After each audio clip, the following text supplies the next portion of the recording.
I was finally reviewing our joint savings account that morning when the odd transaction to the Four Seasons Maui caught my eye. $27,500 for what David had claimed was an investment conference next month. As I dug deeper into our account history, my heart stopped.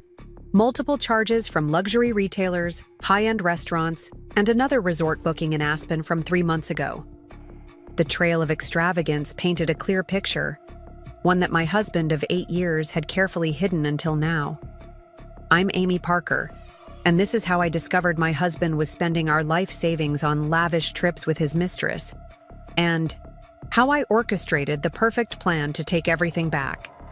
If this story resonates with you, make sure to subscribe and hit that notification bell, because tomorrow's story will leave you speechless.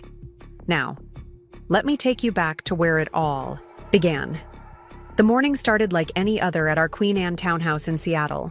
David had already left for the office, kissing me goodbye while mentioning another late meeting at Parker Development Group. As a financial advisor at Horizon Tech, numbers were my world. So when our bank flagged unusual activity on our joint account, I decided to take a closer look. David had always handled our personal finances, insisting I was too busy with my own clients. Now I understood why. Sitting at our kitchen island, I scrolled through months of transactions, my coffee growing cold beside me. Designer boutiques in downtown Seattle, $4,800.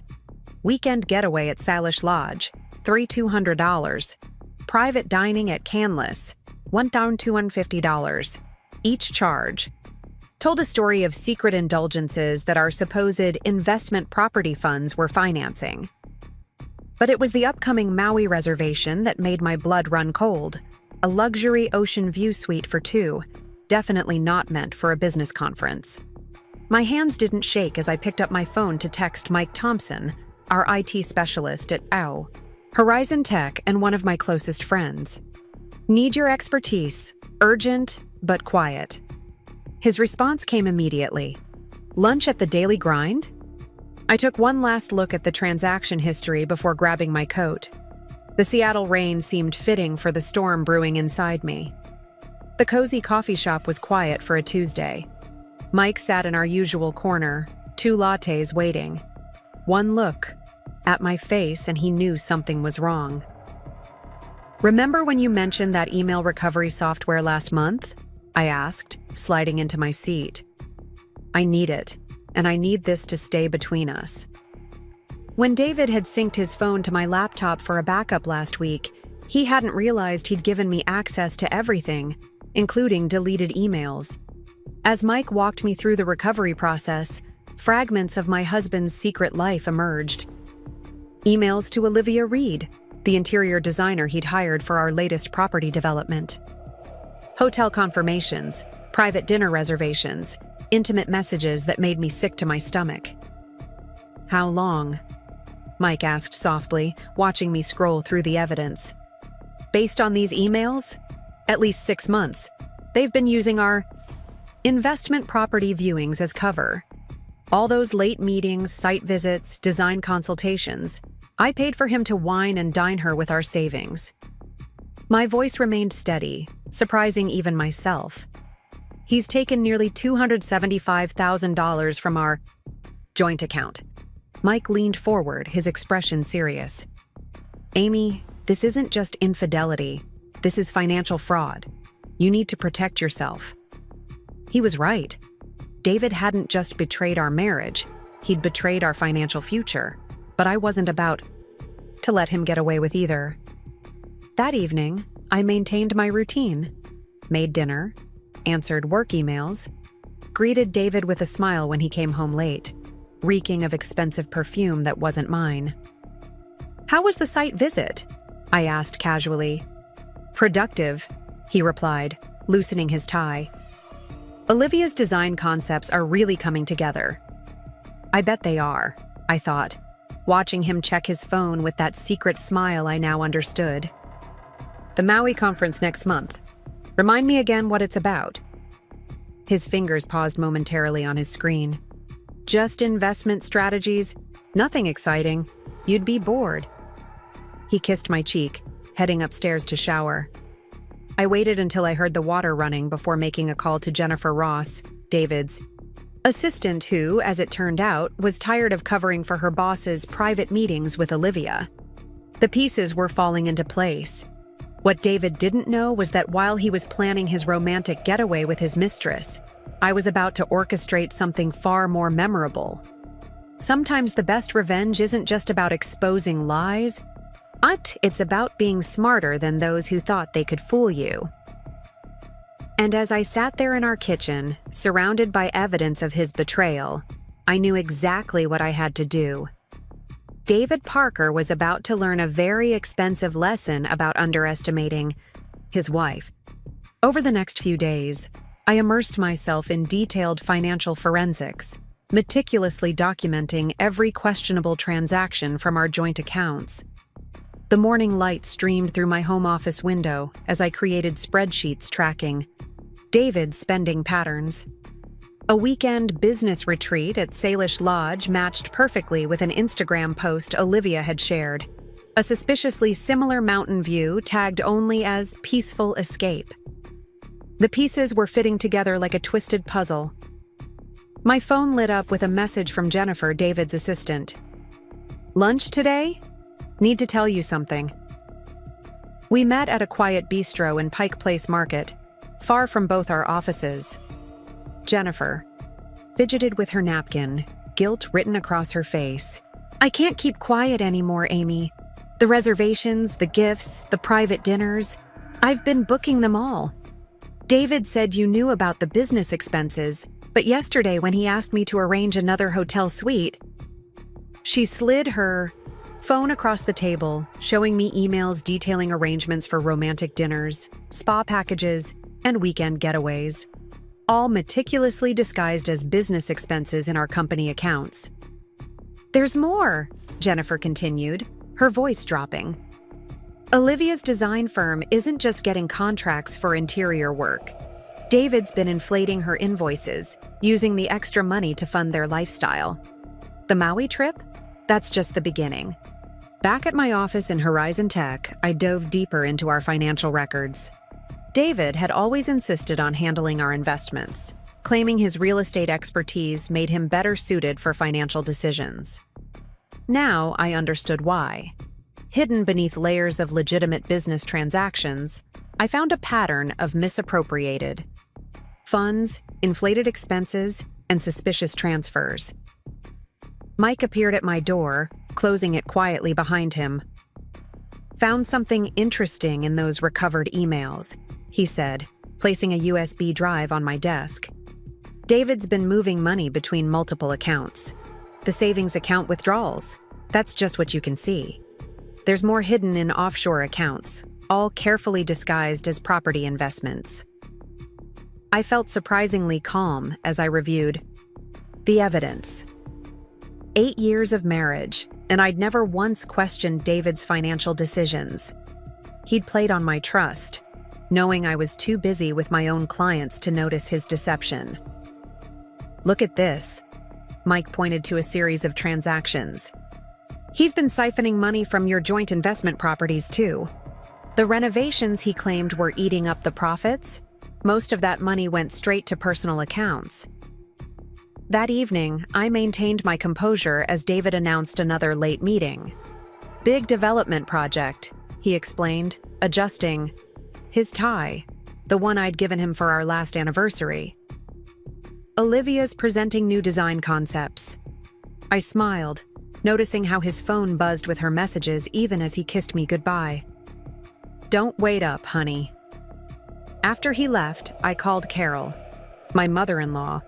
Over the years, she'd become more of a mother to me than a mother-in-law, and her business acumen was legendary in Seattle's real estate circles. "Come over," she said after I explained what I'd discovered, "and bring everything you found."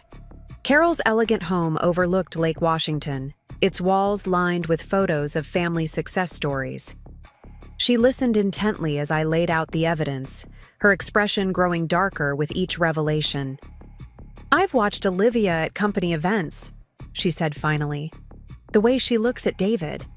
I should have said something sooner. She touched a frame containing David's father's photo. He built this company on integrity. What David's doing? It's not just betraying you, it's betraying everything we stand for. We spent hours reviewing documents, Carol's expertise highlighting irregularities I hadn't even noticed. See these property transfers? He's been moving assets into private holdings. And these development contracts with Olivia's firm? The numbers don't add up. She reached for her phone. I'm calling Michael Chen. Michael Chen, the family's longtime attorney, arrived within the hour. As he examined our findings, his expression turned grave. This goes beyond simple infidelity, Amy. There's potential fraud here, misappropriation of company funds, tax implications. You need to protect yourself and the company. Carol squeezed my hand as Michael outlined our options. First, we secure the evidence. Then, we freeze certain accounts. Carefully, legally. You need to document everything without alerting David. And most importantly, you need to plan your next moves strategically. Later that night, as I drove home through Seattle's rain-slicked streets, my mind raced with possibilities. David's betrayal wasn't just personal, it was professional. Financial, complete. He'd gambled everything.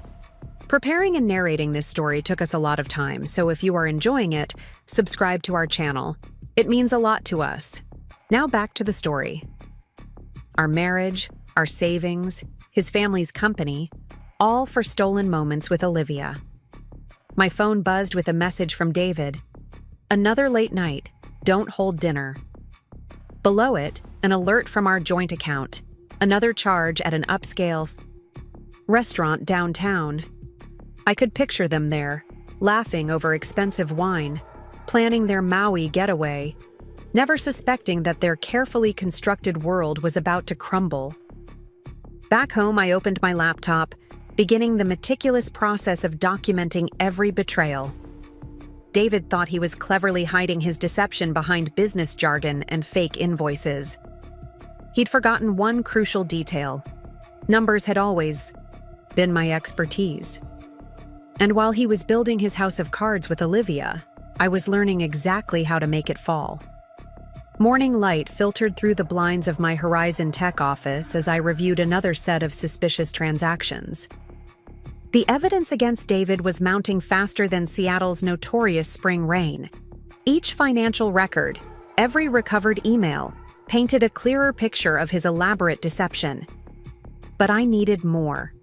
Undeniable proof that would leave no room for explanations or excuses. A soft knock at my door revealed Mike, clutching his laptop with an expression that told me he'd found something significant. Remember those encrypted files we couldn't access last week?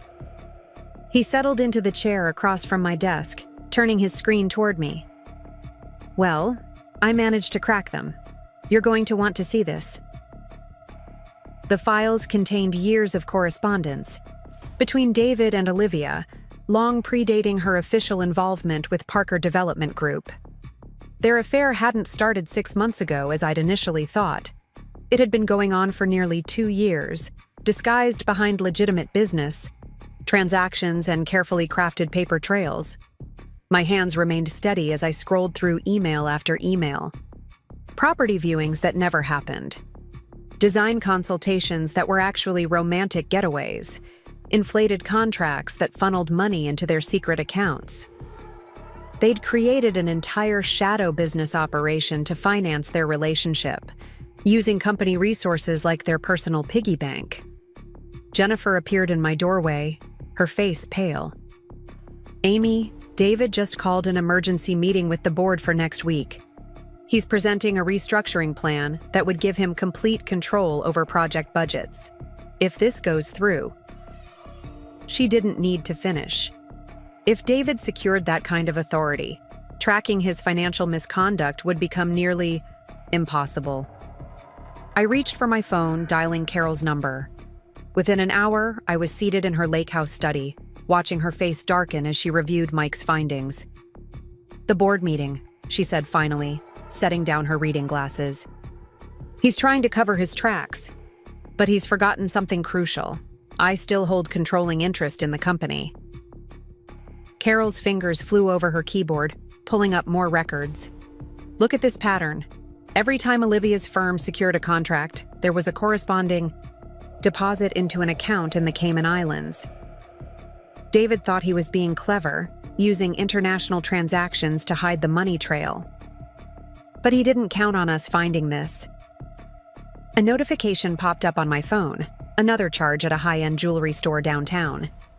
Let me guess, Carol's voice was ice. A business expense for client appreciation? I showed her the amount. $12,000. Apparently, appreciating Olivia's design work requires a platinum tennis bracelet. Michael Chen arrived as we were mapping out the full scope of David's financial web. The attorney's usually composed demeanor slipped as he reviewed our latest findings. This is far worse than we initially thought. He's not just misappropriating funds, he's potentially committed wire fraud, tax evasion, and securities violations. We spent hours in Carol's study, building an airtight case. Each transaction we uncovered revealed new layers of deception. David hadn't just betrayed our marriage. He'd systematically abused his position, manipulated company resources, and violated countless regulations, all to maintain his facade of success and fund his relationship with Olivia. My phone lit up with a message from Mike.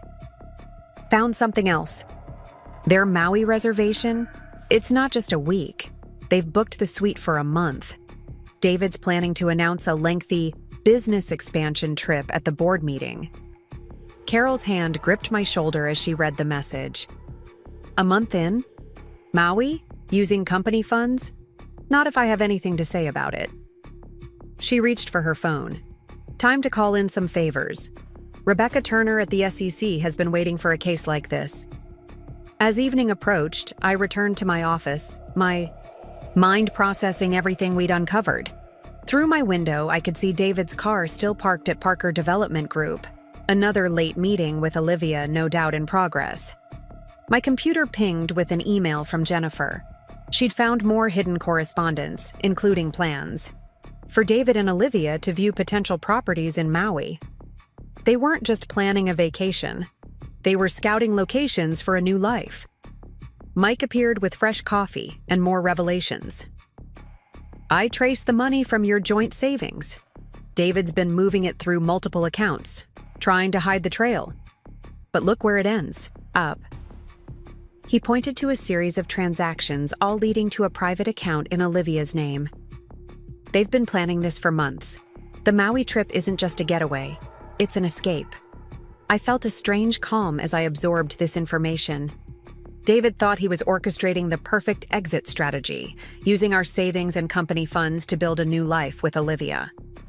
He had no idea that while he planned his escape, I was building something much more powerful.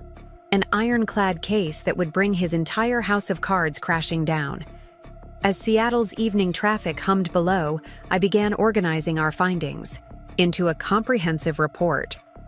Every transaction, every email, every piece of evidence carefully documented and cross-referenced.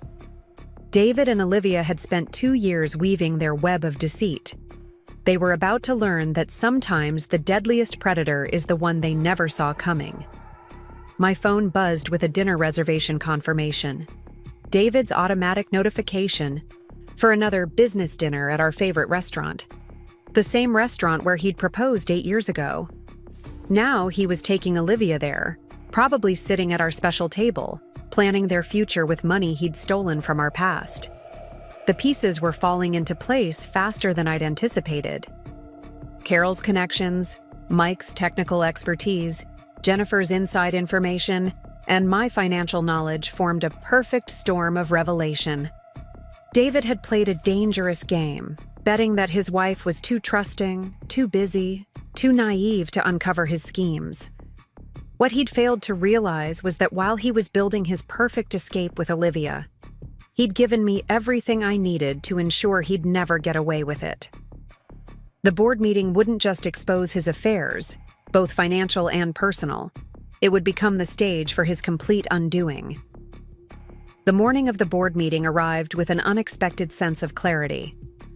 I sat in my Horizon Tech office, reviewing the final pieces of evidence we'd gathered. The Seattle skyline, usually shrouded in morning mist, stood sharp and clear against the blue sky, a perfect metaphor for how everything had suddenly come into focus. Mike rushed in, his expression urgent. "You need to see this right away." He pulled up a series of emails on his tablet. David just moved another $500,000 into that Cayman account. But here's the interesting part. It's not just their getaway money. They've been using company funds to set up a competing development firm in Maui. The emails revealed an elaborate plan. David and Olivia hadn't just been planning a luxurious escape. They'd been systematically laying groundwork for a new business venture. Using contacts from Parker Development Group, they'd already secured several potential clients and properties, all while using company resources and our savings to fund their setup costs. A knock at my door revealed Jennifer, her face flushed with excitement. The board members are starting to arrive early. And Amy, I overheard David practicing his presentation. He's planning to announce a new international division of the company, with him and Olivia at the helm. He's going to try to legitimize everything they've done. Carol called next, her voice tight with controlled anger.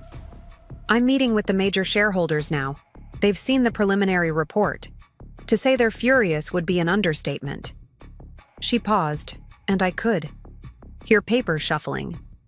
Rebecca from the SEC is here too. She's particularly interested in those offshore transfers.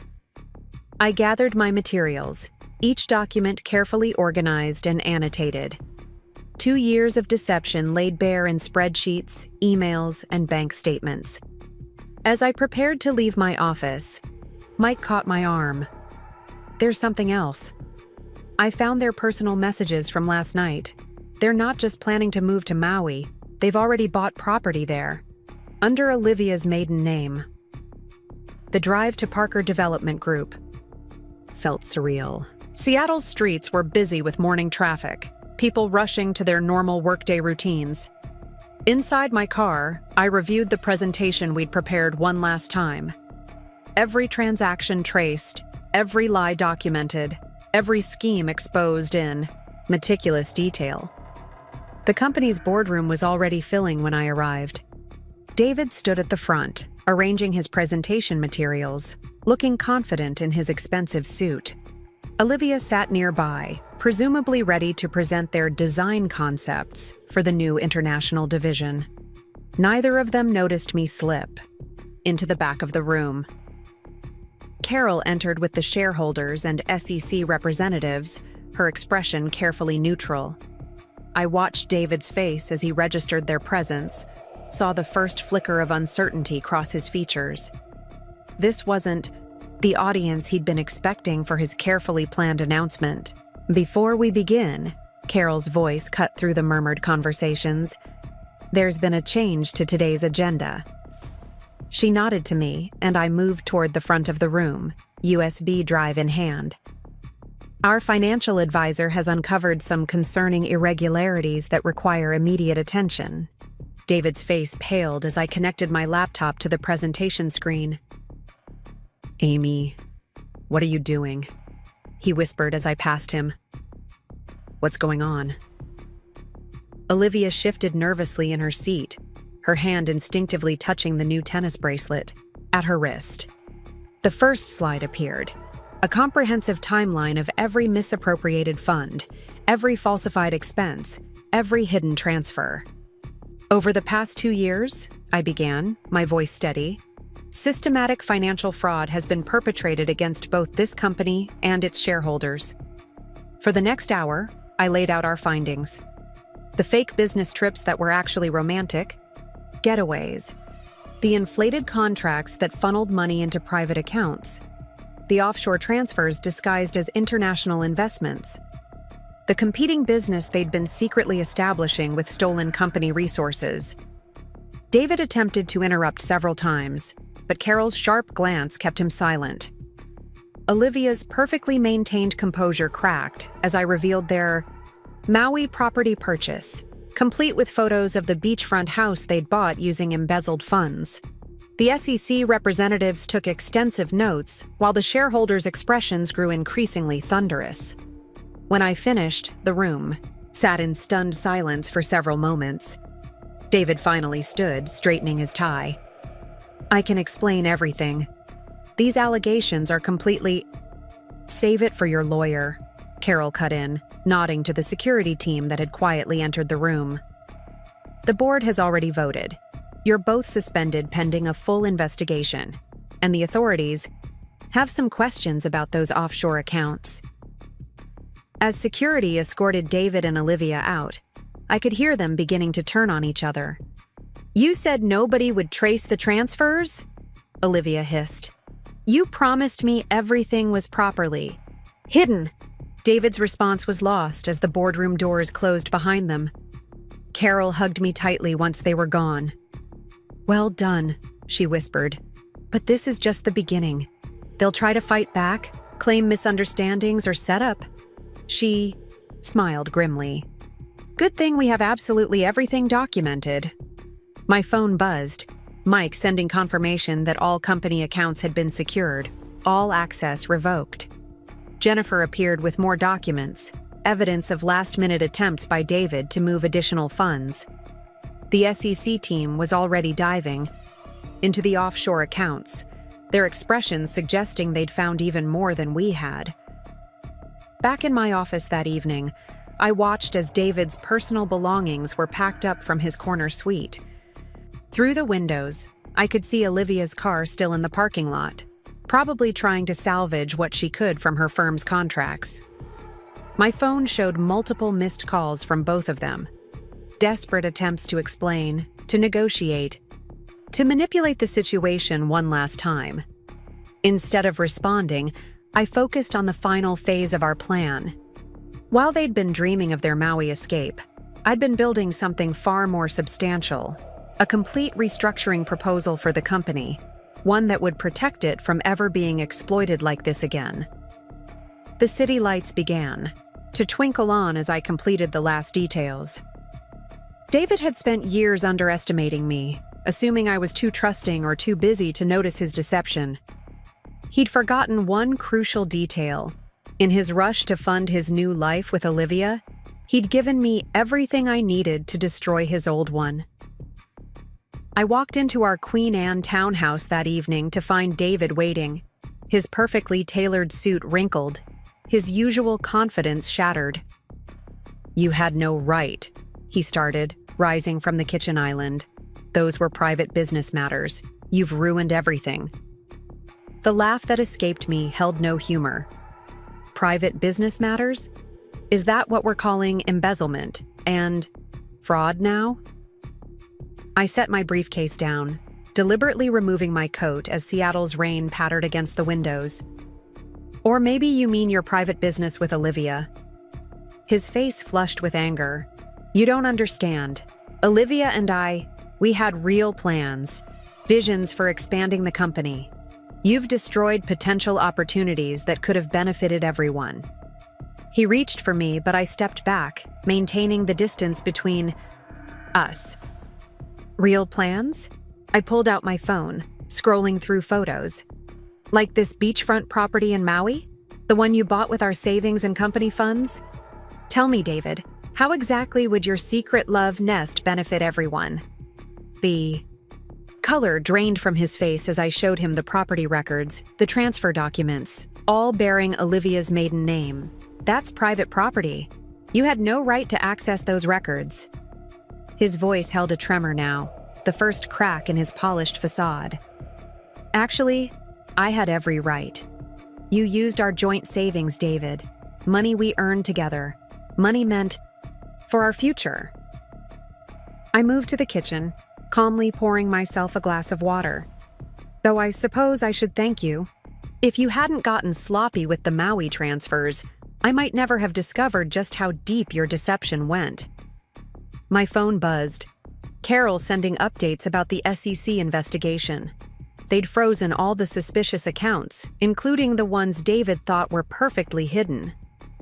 His own phone kept lighting up with messages, probably Olivia panicking about their crumbling plans. "We need to talk about this rationally." David tried a different approach, his tone shifting to the one he used to smooth over difficult client meetings. "I know you're hurt, but destroying my career, my reputation, that's not the answer." I turned to face him fully. "Your career? Your reputation? You destroyed those yourself, David. Every time you stole from the company. Every time you lied to the board. Every time you used our money to fund your affair." My voice remained steady, even as his composure cracked further. "Olivia understands me," he snapped, mask finally slipping. "She sees my vision, supports my ambitions. While you were buried in your spreadsheets at Horizon Tech, she was helping me build something bigger." "Building something bigger?" I pulled up the evidence on my tablet. "Is that what you call draining our accounts? Using company resources to set up your secret escape plan? Tell me, did Olivia understand she was participating in federal crimes? Or did you lie to her about that too?" The doorbell rang before he could respond. Michael Chen stood outside with 2 police officers, search warrant in hand. "Mr. Parker," Michael's tone was professionally cold. "The authorities have some questions about certain financial transactions."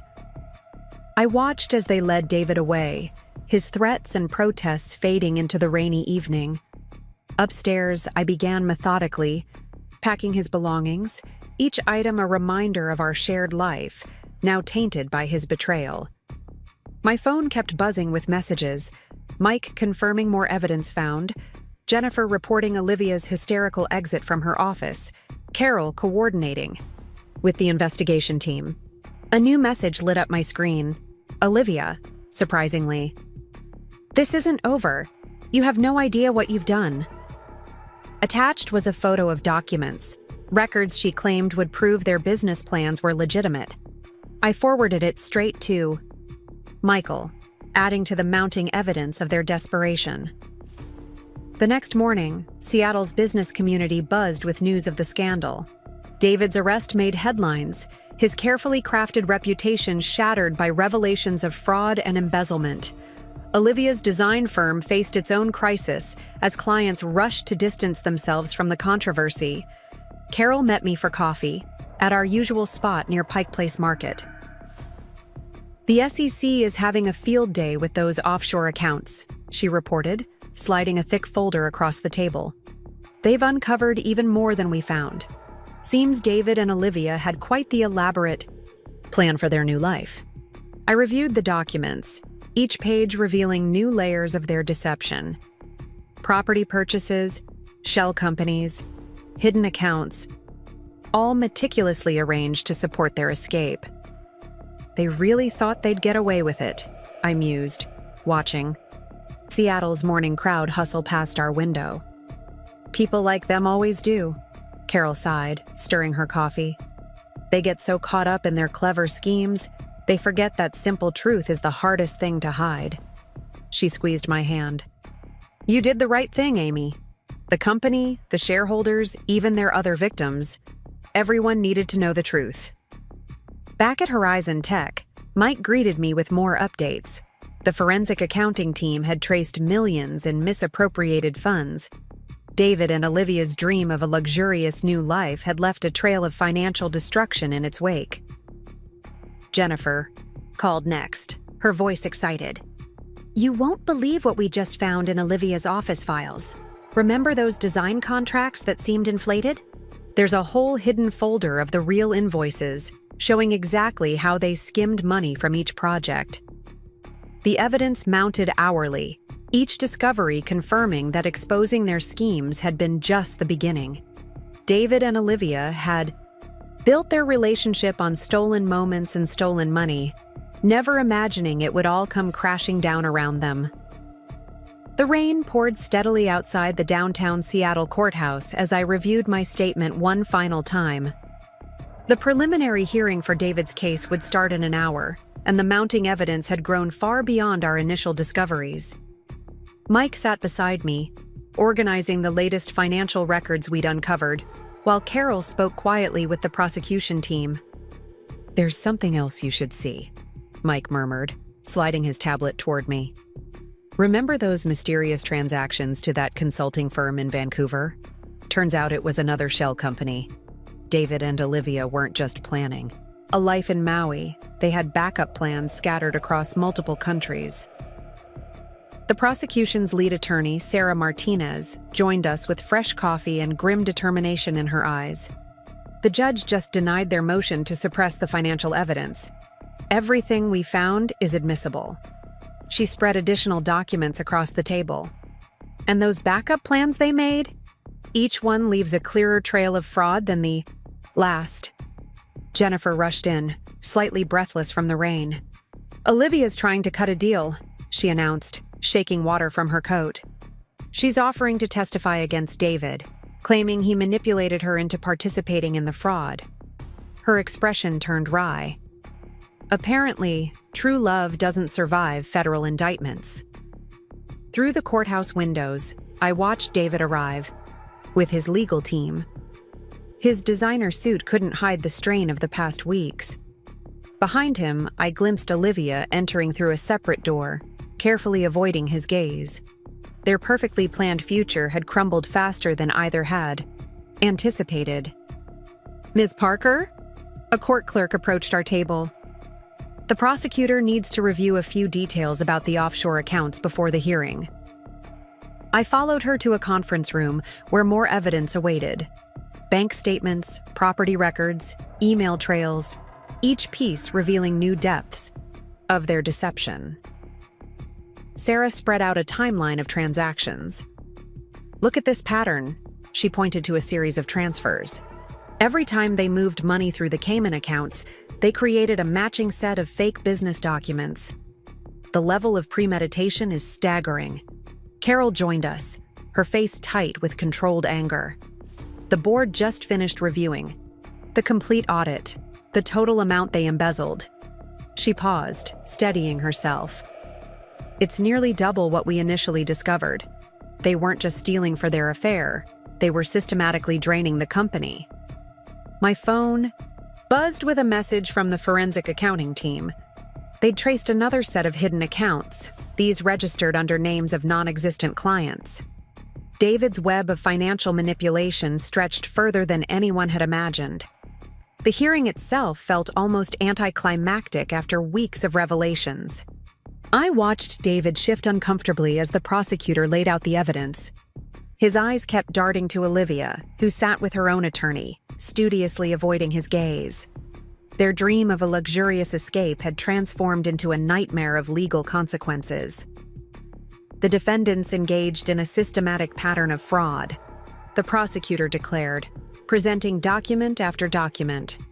Using both personal and corporate funds, they created an elaborate network of false accounts, fabricated business records, and hidden assets, all while betraying the trust of their family, colleagues, and shareholders.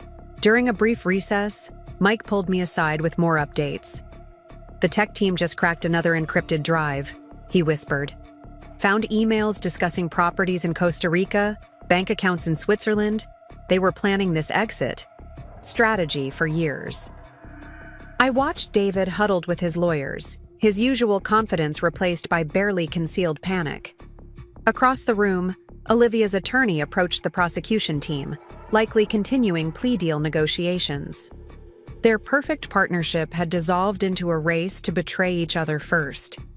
The afternoon brought a parade of witnesses, company accountants detailing suspicious transactions, bank officials tracing wire transfers, even a real estate agent from Maui describing the property purchased with stolen funds.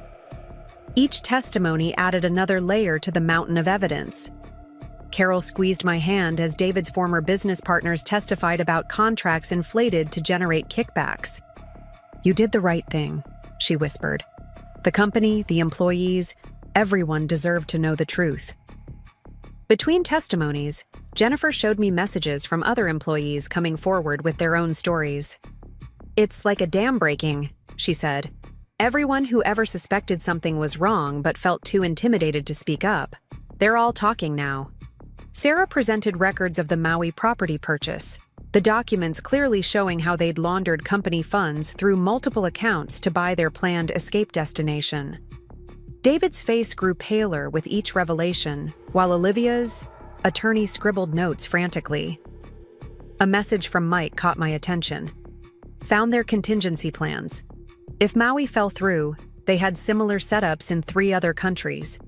Each one funded with stolen money, each one carefully hidden, behind layers of fake businesses.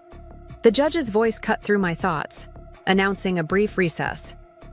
In the courthouse corridor, I overheard snippets of conversation between legal teams, plea negotiations, asset seizures, restitution agreements, the complex machinery of justice, grinding inexorably forward. Outside, Seattle's rain had finally stopped, leaving the city gleaming in late afternoon sunlight. I watched David being led to a conference room for yet another meeting with his lawyers, his shoulders slumped in defeat. Nearby, Olivia sat alone on a bench, her designer outfit and perfect makeup a stark contrast to her evident distress. My phone lit up with updates from the financial investigation team. They'd uncovered even more accounts, more properties, more evidence of years of systematic fraud. David and Olivia's dream of escaping to paradise had instead trapped them in a web of their own making. Carol approached with coffee and a gentle smile. "The board meeting's been rescheduled for tomorrow," she said. "We'll be implementing those new financial oversight measures you proposed, making sure nothing like this can ever happen again." As the day's proceedings wound down, I gathered my materials, each document a piece of the puzzle that had revealed the true extent of their betrayal. David and Olivia had spent years building their elaborate escape plan, never imagining it would become the very evidence that destroyed them. The morning sun illuminated my Horizon Tech office as I reviewed the latest reports from our forensic accounting team. Seattle's business community was still reeling from yesterday's court revelations, and more evidence kept surfacing. A soft knock on my door revealed Mike, his expression suggesting another breakthrough. "We found their communication platform," he announced, placing his laptop on my desk. "They thought using encrypted messaging would keep everything hidden, but they forgot about the cloud backups." The messages revealed years of careful planning, each detail of their deception meticulously documented in their own words. Sarah Martinez called from the prosecutor's office, her voice tense with excitement. Olivia's attorney reached out again. She's willing to provide complete access to all her financial records, including accounts we hadn't discovered yet. She's throwing David under the bus entirely. The evidence painted an even darker picture than we'd imagined. Beyond the embezzlement and fraud, they'd been systematically undermining the company's legitimate projects, steering clients toward their secret venture. Each message showed their calculated betrayal of everyone who had trusted them. Jennifer appeared in my doorway, clutching a stack of files. "The auditors found something in the international accounts. Remember those business development trips to Asia? They were actually viewing properties in Thailand, setting up another escape route." My phone buzzed with updates from Carol. The board had received anonymous tips from other employees, each one revealing new layers of deception. Private meetings that never happened, contracts that existed only on paper, a whole shadow operation running parallel to legitimate business. "Ms. Parker?" A voice called from reception. 2 FBI agents stood waiting, their expressions serious. "We need to discuss some international transactions we've traced." The investigation had expanded beyond local jurisdiction, revealing a network of financial manipulation spanning multiple countries. The conference room felt smaller as the agents laid out their findings. Wire transfers to Singapore, property purchases in Bali, shell companies in Panama. David and Olivia's contingency plans stretched across the globe. Each discovery revealed more stolen funds, more elaborate schemes to hide their tracks. "They really thought this through," Agent Torres remarked, spreading out transaction records. Every account had a cover story, every transfer disguised as legitimate business. But they got sloppy near the end, rushed their timeline when they thought Maui was a sure thing. Carol joined us mid-briefing, her face tight with controlled anger. The shareholders are demanding a complete audit of every project David ever handled. We're finding irregularities dating back years. She placed another folder on the growing pile of evidence. The rental properties, the development deals, everything needs to be reviewed. Outside the window, I could see David's now empty parking space at Parker Development Group. His company car had been repossessed, his office sealed for investigation. Olivia's design firm faced its own crisis. As clients rushed to distance themselves from the scandal, a message from Mike caught my attention. Found encrypted emails between them and a property developer in Greece. Another backup plan, another trail of misappropriated funds. The depth of their preparation was staggering. They'd created escape routes on 3 continents, all financed with stolen money. Sarah called again, updating me on the prosecution's strategy. Olivia's cooperation is opening doors we didn't even know existed. Bank accounts, property holdings, even artwork bought with embezzled funds. She's determined to save herself, no matter the cost to David. The afternoon brought more revelations as Jennifer coordinated with international investigators. The Maui property was just the tip of the iceberg, she reported. They had similar setups in 5 other countries, each one carefully hidden behind layers of fake corporations. My phone lit up with a message from David's personal assistant at Parker Development Group. She'd found documents he'd tried to destroy, records of meetings with offshore bankers, plans for transferring assets beyond legal reach. Their perfect escape plan had left an increasingly clear trail of evidence. Carol organized an emergency board meeting to address the expanding scope of the investigation. Every project, every contract, every financial decision David made needs to be scrutinized, she insisted. We have to know exactly how deep this goes. The FBI agents returned with more questions about international transfers. Each answer revealed new threads to unravel, new schemes to investigate. David and Olivia's dream of a secret paradise had spawned a complex web of financial crimes that now stretched across borders and jurisdictions. Late afternoon brought another wave of evidence as Mike's team cracked more encrypted files. They had a whole timeline planned, he explained, showing me detailed spreadsheets. Dates for transferring assets, closing accounts, disappearing completely. They were weeks away from pulling the trigger. My office phone rang, Olivia's attorney, requesting another meeting. Her client was ready to provide full details of their Swiss accounts, properties in the Mediterranean, everything they'd hidden during their years of planning.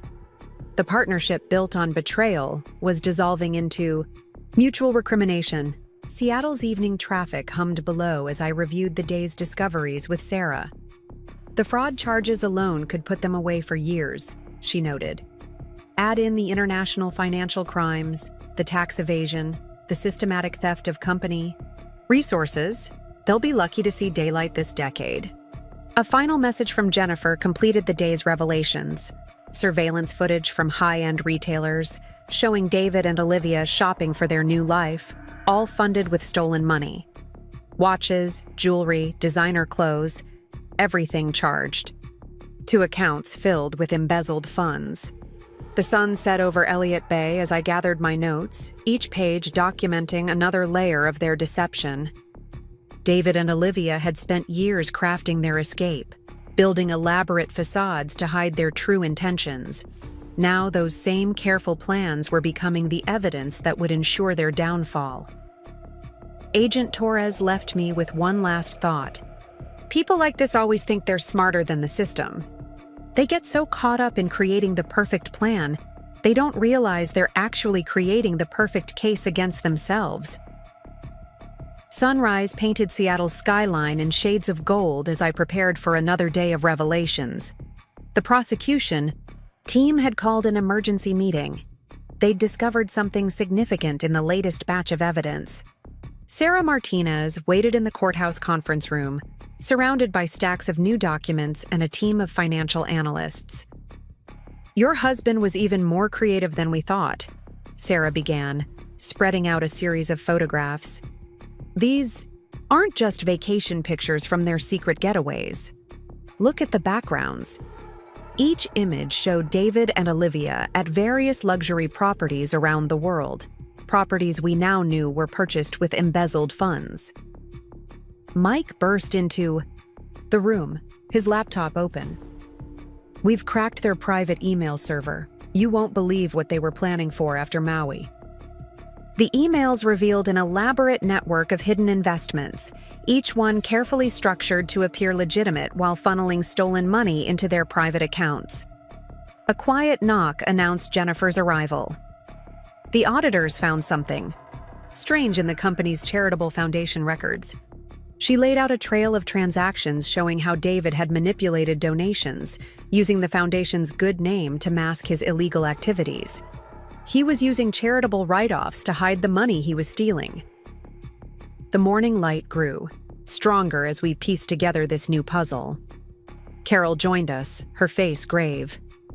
The board just received information about properties in New Zealand. Apparently, they were setting up a complete new identity there.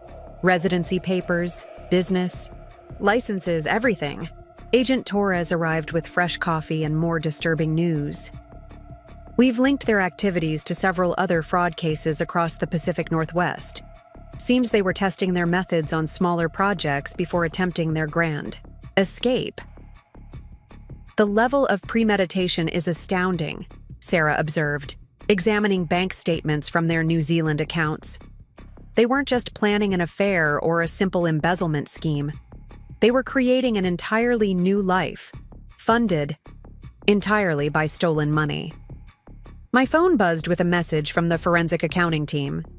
They'd discovered a pattern in David's legitimate business dealings. Each successful project had a shadow transaction, siphoning funds through an increasingly complex network of shell companies. The courthouse corridors filled with morning activity as we continued our investigation. Legal teams hurried past our conference room, carrying more evidence boxes. David's defense attorneys looked increasingly strained as each new revelation made their job more difficult. "Ms. Parker?" A courtie clerk appeared with another urgent delivery. "These just arrived from the FBI's Financial Crimes Unit." The documents detailed how David and Olivia had used international art purchases to launder company funds, building a collection worth millions. Sarah spread the new evidence across our workspace. "Look at the dates on these transactions. Every time they closed a major deal for Parker Development Group, they were simultaneously setting up another piece of their escape plan. The art, the properties, the offshore accounts, it was all carefully synchronized." Jennifer's tablet chimed with an alert from the company's internal audit team. They found more hidden accounts, these ones linked to construction projects in Dubai. Seems they were planning multiple exit strategies across different continents. The morning wore on as we traced more connections. Mike's team had uncovered encrypted communications with private banks in Switzerland, property developers in Singapore, even citizenship consultants in various tax havens. Each discovery painted a picture of meticulous planning and calculated betrayal. Carol organized an emergency conference call with international investigators. "The scope keeps expanding," she explained, connecting with teams across multiple time zones. Every jurisdiction where they hid assets needs to be involved in the recovery process. Agent Torres mapped out the growing web of financial crimes on a digital display. Red lines connected bank accounts to properties, blue lines traced money movements, green highlighted their planned escape routes. The complexity of their scheme was breathtaking. "They really thought they had covered every angle," Sarah mused, reviewing Olivia's latest proffer through her attorney. All these elaborate plans, multiple escape routes, carefully hidden assets, and it's all becoming evidence against them. A message from Mike interrupted our analysis. "Found their contingency protocols. If one escape route failed, they had..." 3 others ready to activate. Each one funded with stolen money, each one now traceable back to company accounts. The afternoon sun cast long shadows as we compiled our findings for the prosecution. David's perfect plan had spawned an intricate network of financial crimes, each layer revealing new evidence of their calculated deception. Jennifer appeared, with surveillance footage from high-end jewelry stores in various cities. They were collecting portable assets, she explained, showing clips of David and Olivia selecting expensive pieces. Items they could easily transport or convert to cash, once they disappeared. My phone lit up with updates from Carol. The board had received anonymous tips about similar schemes at other companies where David had worked previously. His pattern of financial manipulation stretched back further than anyone had suspected. Sarah organized the growing mountain of evidence into clear categories: financial fraud, money laundering, tax evasion, international financial crimes. Each charge supported by meticulous documentation of their activities. The setting sun painted Seattle's skyscrapers in shades of amber as we wrapped up another day of discoveries. Tomorrow would bring more revelations, more evidence of their elaborate planning, more proof of their systematic betrayal. Agent Torres left us with a final observation. In all my years investigating financial crimes, I've never seen anything quite like this. They weren't just planning an escape. They were trying to build an entirely new reality, all of it funded by other people's money. Seattle's courthouse hummed with tension as the final hearing approached. The prosecution team had assembled an overwhelming case, each piece of evidence meticulously organized to reveal the full scope of David and Olivia's crimes.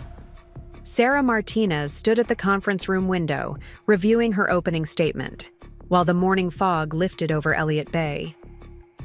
"The art collection alone is worth millions," she remarked, gesturing to photographs spread across the table.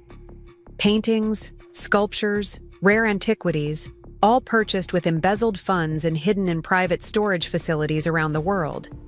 They weren't just stealing money, they were converting it into untraceable assets.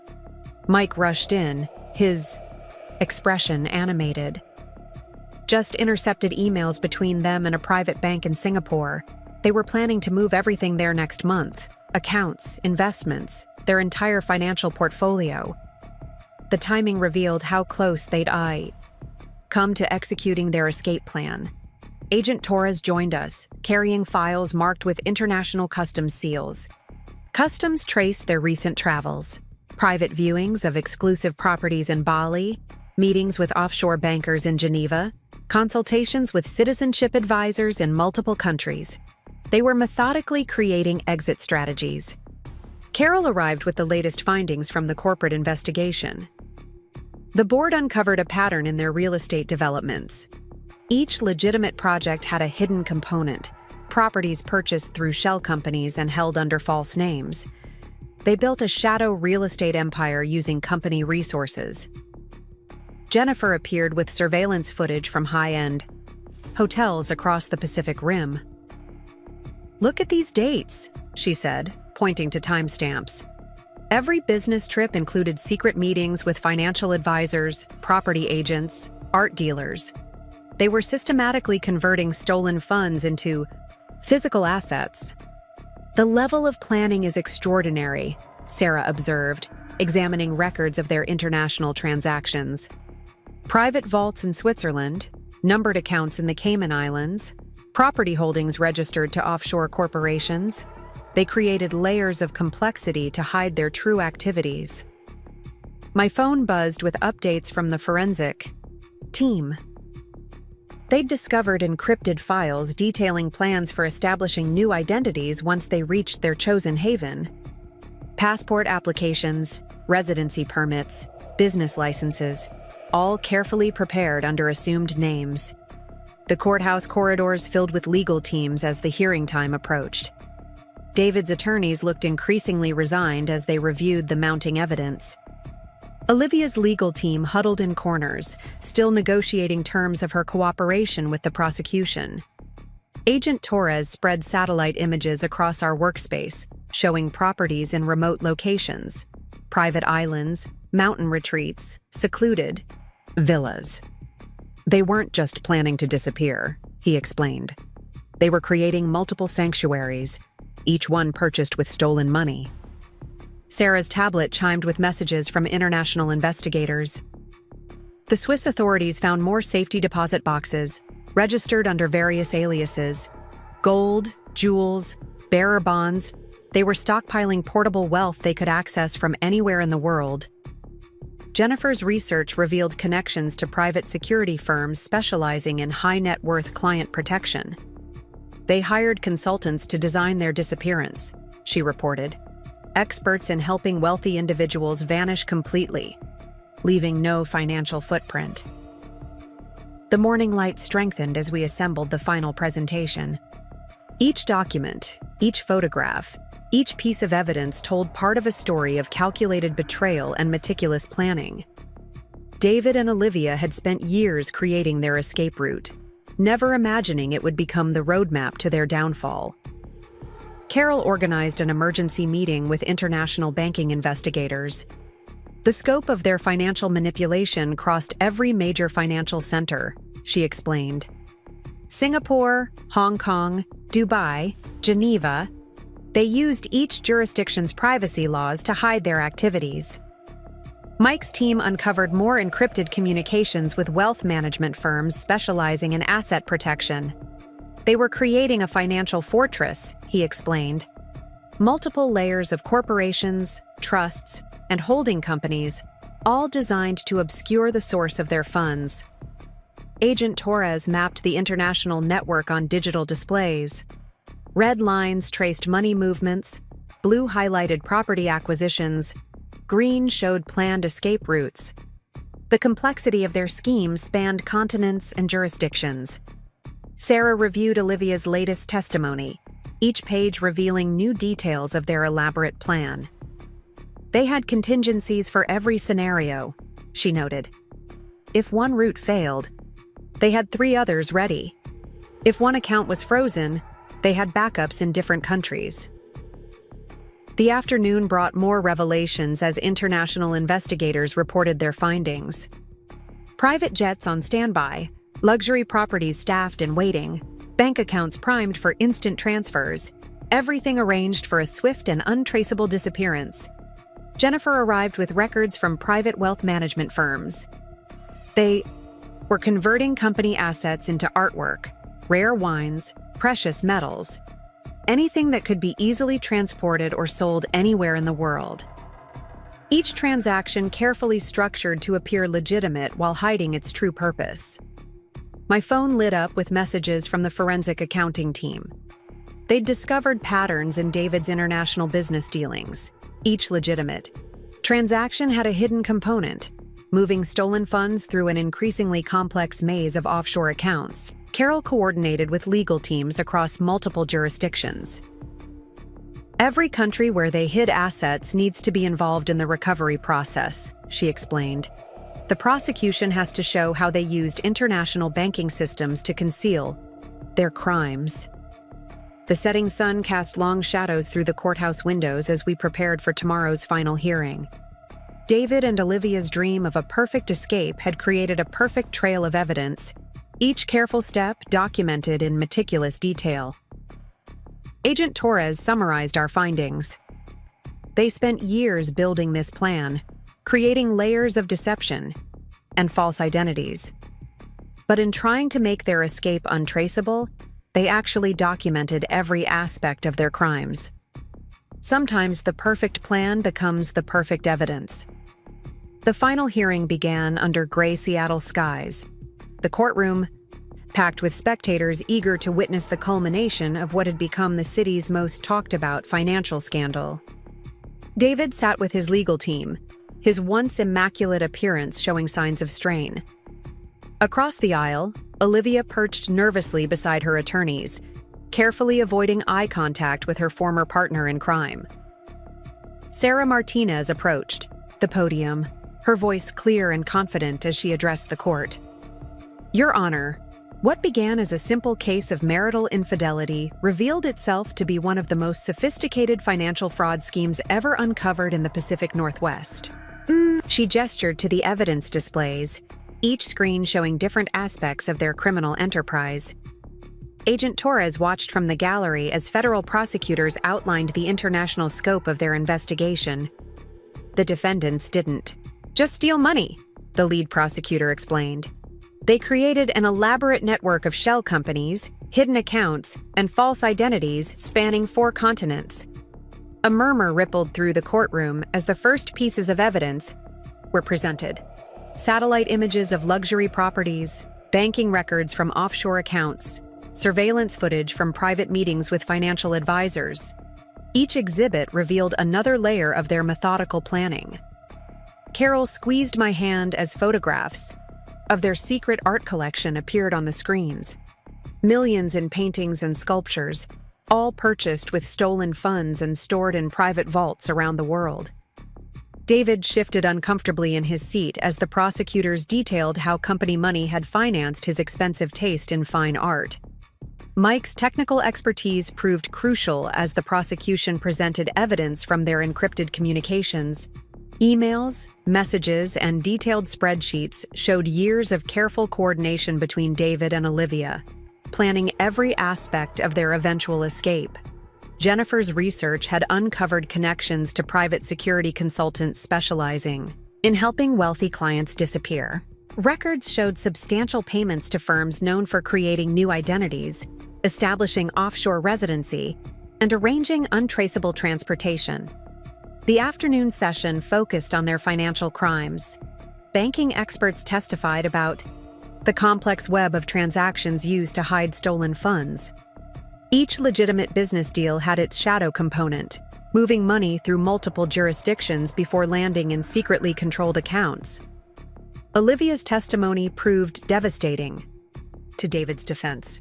She detailed their systematic theft of company resources, explained how they'd manipulated contracts and inflated invoices, revealed the elaborate coding system they'd used to track their hidden assets. David's attorneys attempted to portray him as a victim of circumstance, suggesting Olivia had masterminded the financial aspects of their scheme. The claim fell apart as prosecutors produced emails showing his active role in planning every fraudulent transaction. The international scope of their crimes drew particular attention from the judge. Evidence showed how they'd exploited banking privacy laws in multiple countries, creating layers of corporations and trusts to obscure their activities. Each jurisdiction represented another charge, another potential sentence. Sarah's cross-examination of David's financial advisors revealed how they'd converted stolen money into portable assets, rare coins, precious metals, bearer bonds, anything that could be easily transported or sold anywhere in the world. Agent Torres presented evidence from customs authorities tracking their international movements, private jet bookings, property viewings, meetings with offshore bankers, each trip carefully documented in their own records, now becoming proof of their criminal intent. Carol's testimony about the impact on Parker Development Group drew sympathetic murmurs from the gallery. She described how their schemes had undermined company projects, diverted resources from legitimate business activities, and betrayed the trust of employees and shareholders. Mike's analysis of their digital communications painted a picture of meticulous planning and calculated betrayal. Every aspect of their escape had been carefully considered, from establishing new business identities to arranging private security in their chosen haven. The prosecution's financial experts detailed how David and Olivia had systematically drained company accounts, converting stolen funds into assets that could be easily hidden or moved. Their technique showed sophistication that belied any claims of innocent mistakes or misunderstandings. Jennifer's research into their international properties revealed how they'd created a network of luxury safe houses around the world. Each location had been carefully chosen for its privacy laws and limited extradition agreements with the United States. The courtroom fell silent as prosecutors displayed the full financial impact of their crimes.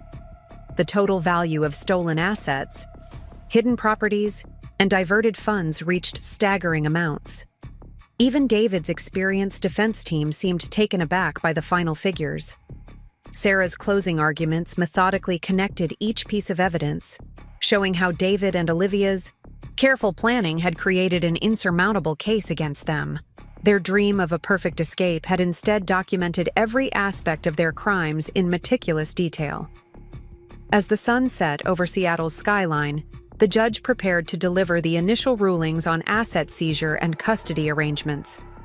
David and Olivia's elaborate plan for a new life had crumbled into a future marked by legal consequences and financial ruin. The judge's gavel fell with finality in the hushed courtroom, echoing through the tense atmosphere as she delivered her verdict. The evidence presented in this case demonstrates not only extensive financial crimes, but a level of premeditation rarely seen in this court. She peered over her glasses at David and Olivia, who sat separated by their respective legal teams. Sarah Martinez stood confidently as the judge proceeded to outline the penalties. Asset forfeiture would be complete and immediate. Every property, account, and investment traceable to their criminal activities would be seized. The international reach of their scheme had triggered additional federal charges, each carrying substantial prison terms. Mike leaned forward in the gallery, watching as David's face drained of color with each pronouncement. The technical evidence he'd uncovered had proved crucial, showing years of calculated planning through encrypted communications and hidden financial records. Their digital trail had become an unbreakable chain of proof. Agent Torres moved quietly through the courtroom, coordinating with international law enforcement representatives. Recovery teams were already moving to secure properties and assets across multiple jurisdictions. The luxurious safe houses David and Olivia had prepared for their escape would now be sold to help repay their victims. Carol sat beside me, her expression stern as the judge detailed how their crimes had impacted Parker Development Group. The company would implement sweeping reforms, including new oversight measures and transparency requirements. The legacy of David's betrayal would reshape corporate governance for years to come. Jennifer's careful documentation of their activities proved invaluable as the court outlined specific instances of fraud. Each faked invoice, inflated contract, and hidden transaction she'd uncovered added weight to the prosecution's case, leaving no room for claims of misunderstanding or mistake. The afternoon brought a parade of impact statements from those affected by their crimes. Employees whose careers had been damaged, investors who'd lost savings, clients whose trust had been betrayed. Each story painted a picture of widespread harm caused by their selfish schemes. Olivia's plea agreement provided little comfort as the judge announced her reduced but still substantial sentence. Her cooperation had earned some leniency, but the scope of her involvement precluded any chance of avoiding prison time. Her perfectly maintained composure finally cracked as the reality of her situation sank in. David's attempts to shift blame collapsed under the weight of evidence. His own meticulous record-keeping, intended to track their hidden assets, had instead created an unmistakable timeline of criminal intent. Each careful plan for their future now served as proof of their guilt. The international recovery effort continued as legal teams coordinated across time zones. Luxury properties in Bali, numbered accounts in Switzerland, art collections and private vaults, all would be liquidated to help make restitution to their victims. Their dream of an opulent escape had become a liquidation sale. Sarah's prosecutorial strategy had proved flawless, connecting each piece of evidence into an unbreakable chain. The judge particularly commended the thoroughness of the financial investigation, noting how their own precautions had created the strongest evidence against them. Mike's technical analysis revealed the full scope of their planning. Encrypted messages showed how they'd researched privacy laws, planned escape routes, arranged for new identities, each careful step now serving as proof of their criminal enterprise. Agent Torres provided updates on the international asset recovery. Teams had already secured properties in New Zealand, frozen accounts in Singapore, and located hidden vaults in Geneva. Their global network of safe havens had become a map for law enforcement.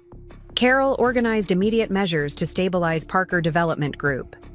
New leadership would be appointed, contracts reviewed, and client relationships rebuilt.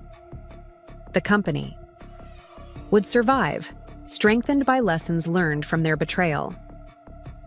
Jennifer's research proved invaluable in tracing the full extent of their crimes. Her careful documentation showed how they'd manipulated company resources, diverted funds, and created false records to hide their activities. Each discovery added years to their sentences. The judge's final remarks addressed the sophisticated nature of their scheme. The careful planning, the international scope, the complex financial manipulations, all demonstrated a level of criminal enterprise that demanded significant punishment. Outside the courtroom, Seattle's rain matched the somber mood as reporters gathered to cover the verdict. The case had captured public attention, becoming a cautionary tale of greed, betrayal, and justice in the corporate world. Sarah coordinated with international prosecutors to ensure all aspects of their crimes would face consequences. Different jurisdictions would pursue additional charges, preventing any possibility of finding safe haven after serving their primary sentences.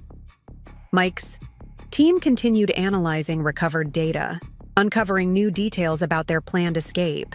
Each discovery showed how thoroughly they'd prepared, never imagining their careful planning would become evidence of their crimes. Agent Torres worked with financial crime specialists to track remaining assets. Their investigation had revealed how David and Olivia had converted stolen funds into easily transportable wealth, precious metals, rare coins, bearer bonds, all now subject to seizure. The corporate response focused on rebuilding trust and implementing reforms. New oversight, committees, enhanced audit procedures, and strict financial controls would prevent similar schemes from succeeding in the future. Jennifer's evidence tracking system became a model for future fraud investigations. Her meticulous documentation showed how complex financial crimes could be unraveled by following digital trails and connecting seemingly unrelated transactions. The afternoon waned as final arrangements were made for David and Olivia's transfer to federal custody. Their dream of escaping to a luxury hideaway had ended in standard-issue prison uniforms and separate facilities. As Seattle's evening traffic hummed outside, the last details of asset seizure were arranged. Properties would be sold, accounts liquidated, hidden wealth recovered and returned. Their years of careful planning had created not an escape, but a comprehensive guide to their own downfall. 1 year after the verdict, I stood in my new office at Horizon Tech, now expanded to include oversight of corporate financial compliance. The Seattle skyline stretched before me, the morning sun reflecting off buildings that held so many memories of the past year's transformation. The changes weren't just professional, they reached into every aspect of our financial industry. Sarah Martinez had established a specialized task force focused on detecting similar fraud schemes. "Your case changed how we investigate financial crimes," she told me during our monthly update meeting. "The techniques we developed to uncover their network are now standard procedure across multiple jurisdictions." Mike's cybersecurity innovations, born from unraveling David and Olivia's digital deceptions, had revolutionized fraud detection. Major corporations now used his methods to protect themselves against sophisticated financial schemes. "Every secure transaction, every protected account," he explained, "makes what they did a little harder to repeat." Carroll had transformed Parker Development Group into a model of corporate transparency. The company's new oversight systems and compliance measures became industry standards, studied by business schools and implemented by corporations worldwide. "Sometimes," she observed, "the best reforms come from learning the hardest lessons." Jennifer's methodical approach to documenting financial irregularities had developed into a comprehensive training program. She now taught other companies how to spot the warning signs we'd missed for so long. "Knowledge is power," she reminded her students. "The more people who understand these schemes, the fewer victims there will be." Agent Torres kept me updated on the international impact. Financial crime units across the globe had strengthened their cooperation, closing the loopholes David and Olivia had tried to exploit. Their planned escape routes had become a roadmap for preventing future fraud. The recovered assets continued providing restitution to their victims. Each seized property, liquidated account, and recovered investment helped repair the damage they'd caused. Their dream of luxury had transformed into a fund for making amends. David and Olivia served their sentences in separate federal facilities. Their partnership dissolved into mutual recrimination. The last I heard, they both spent their days in prison libraries, perhaps studying how their perfect plan had become the perfect evidence. My own life had taken unexpected turns.